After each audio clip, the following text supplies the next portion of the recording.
Broadcasting live from the Jersey Shore, it's Coach Kev on the Damage 365 Radio Network.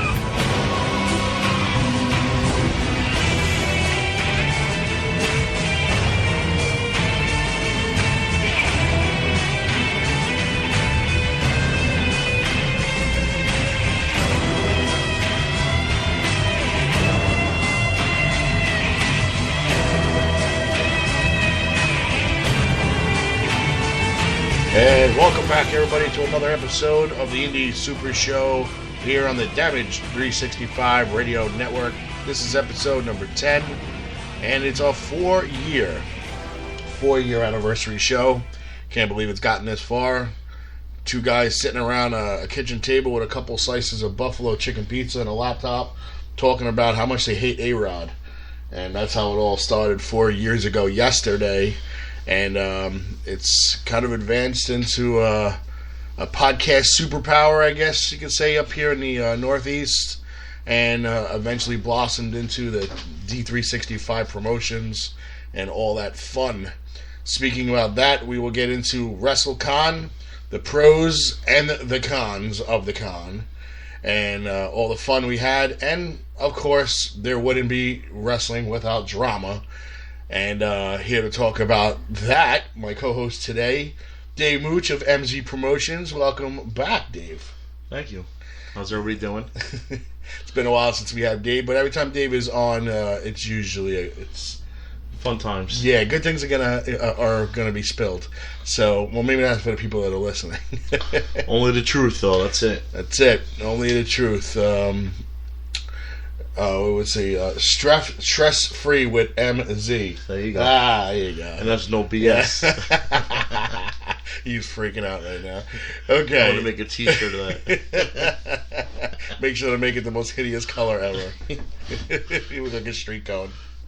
At 6:30, we were supposed to have the owner of Black Cat Promotions and Events, Mike Dickinson, calling. He reached out to me, said he wanted to talk about what happened and the fallout with him and Rikishi and the cancellation of their Orlando party, which eventually led to Brian Lawler, Too Sexy, doing a different party, and swore up and down it was going to be the show to hear today, and he was going to right some wrongs, and but we went to go look for him on Facebook. His Facebook page is not listed anymore. Messaged him on his event page. I have not heard from him yet. So, Mike, if you are listening, we still want you to call in. So, hold up to your end. We also want to talk about Warriors of Wrestling and the Women of Warriors. First ever show last night. A brand new women's world champion was crowned. And we'll get into that as 16 women battled it out, with one being the one left for the championship. We'll get all through that and a lot more. Our birthday shout-outs are coming up next. So sit back, relax. Give us maybe, I'm thinking maybe like 2 hours today, especially if Mike calls in. If not, maybe like an hour and a half of your time. And we'll have a good show today, guaranteed. So let's go to birthday shout-outs, and we'll be back right after a commercial break. For anybody in the audience who's got a birthday today, happy birthday to you. And if you're not down with that, we've got 2 words for you.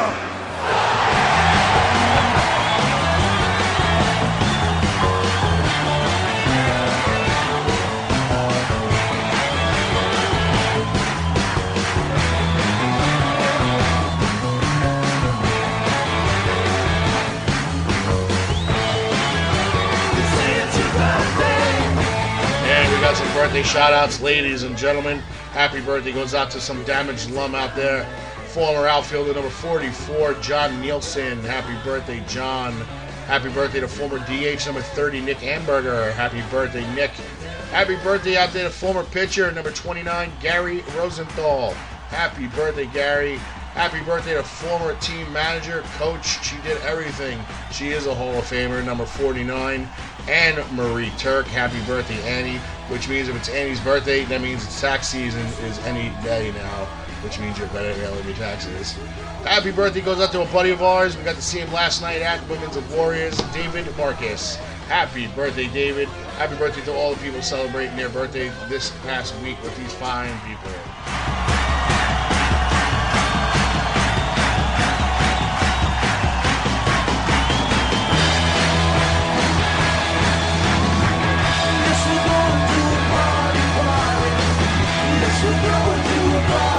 This is the last pure athlete, Jordan Grace, and you're listening to Damage 365 Radio.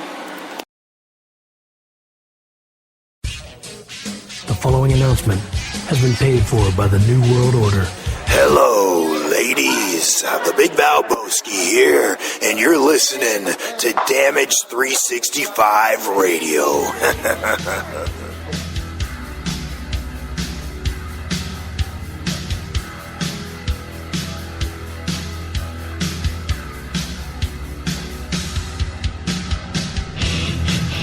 Funkenstein Wrestling Superstore, selling wrestling memorabilia from all around the world, including WWE, TNA, Japan, Mexico, and the very best of the independents. They've got action figures, DVDs, autographed memorabilia, t-shirts, and more. Plus, stop in and get tickets for great promotions like UWA Elite, CZW, and many others. Located indoors at the world-famous English Town Flea Market, Green Building, booth number 35 on 90 Wilson Avenue, Manalapan Township, New Jersey. Open every Saturday and Sunday, 8 a.m. to 4 p.m. Log on to Facebook.com/Funkenstein Inc. for more information.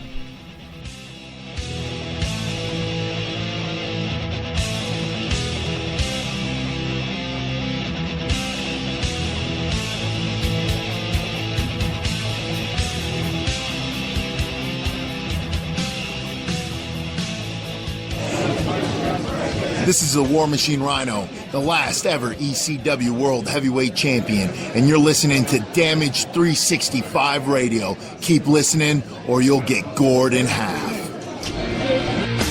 WarriorsOfWrestling.com. See roster profiles of past and present Warriors of Wrestling stars. Over 50 highlight videos of Warriors of Wrestling events, full-length matches, order tickets to future Warriors of Wrestling events, and an extensive DVD collection featuring past events, compilations, documentaries, and much, much more.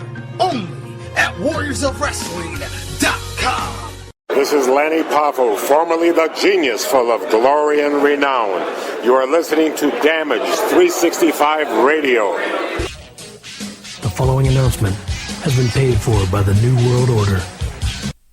Hey, this is Bruce Pritchard, and you are listening to Damage 365 Radio. But I need you to know something. Just because I love you doesn't mean I like you. And we're back, ladies and gentlemen. Thanks to our sponsors, the Funkenstein Wrestling Superstore, Englishtown Flea Market on 90 Wilson Avenue, Blue Building, booths 46 through 48. Check them out every weekend from 8 a.m. to 3 p.m. They have everything you need and can possibly think of in the wrestling collectibles department, from lucha masks to t-shirts to cards from the 90s, still sealed packs, DVDs, even tickets to local indie shows. They got pretty much all, and they even have a separate part of the store for vintage video games, right from Atari all the way up to like PlayStation 2, 1, 2, 3, and whatever they got now. I have no idea, but they got pretty much, and they got these those classic decks now they're selling, where it's got like the built-in, the retro ones. Yeah, it's like you buy it and it's got like 50 games built in, but you can still play the old cartridges. They got all of them there. $25, not bad at all. If Gauntlet was in the Sega Genesis, I would have bought it in 2 seconds. I remember that game. Gauntlet had the Wizard, the Warrior, the Elf, and the Princess. It was a 4-player coin-op game, and you would go around shooting ghosts. The one little black ghost would kill you. He would kill you. His name was Death. You collect keys and treasure, food, but sometimes you'd yell at you the game if you shot the food by accident. And your idea was to go around and collect everything and get to the exit, and then you just go from one level to another. Sort of like Zelda?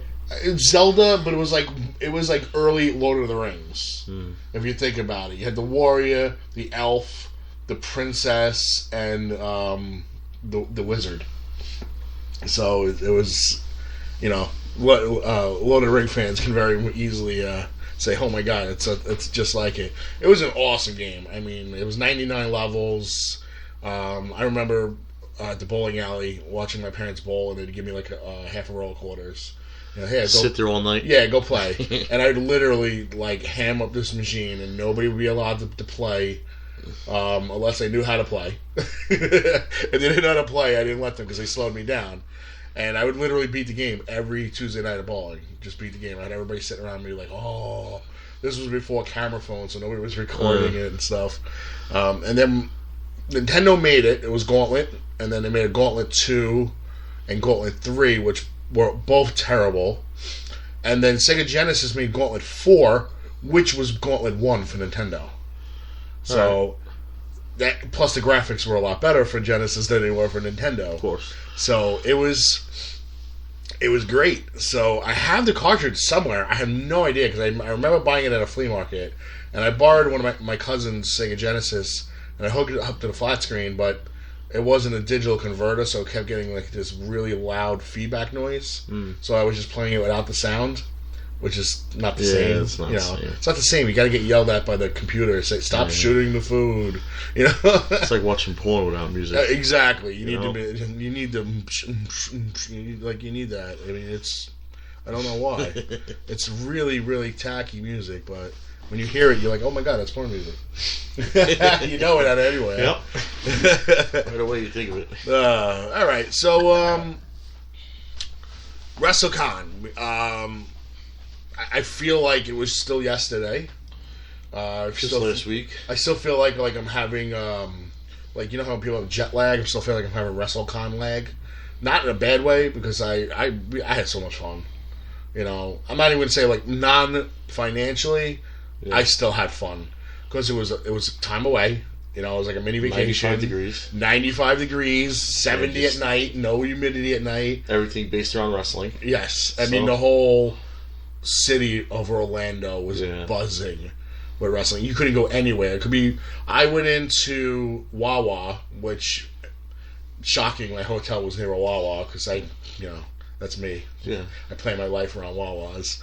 I walk in, there's Chris Payne from WrestlePro and like 3 of his buddies, and they're drunk off their face ordering sandwiches. Yeah. There was a 40-minute wait in Wawa for a sandwich. Jesus Christ. I waited 20 minutes just to get a pre-made salad and an iced tea because I was that hungry. We were coming home from the Hall of Fame. Wow. So that's to tell you how nuts Orlando was. We weren't even near where WrestleMania was going to be. Yeah. WrestleMania was a good 10 miles down the highway. We were at the Hall of Fame, so when we got back, it was 1 o'clock in the morning, and everywhere you went was packed of wrestling fans, just trying to absorb as much of the moment as possible. I mean, it was everybody you turned around had some sort of wrestling T-shirt on or a hat, and it was cool. It was like it was fun. It was like a giant frat party. Yeah. It was pretty cool. But then, of course, when you have that, you have your conventions, and guys like you and me, Event Warren, Ultimate Stars,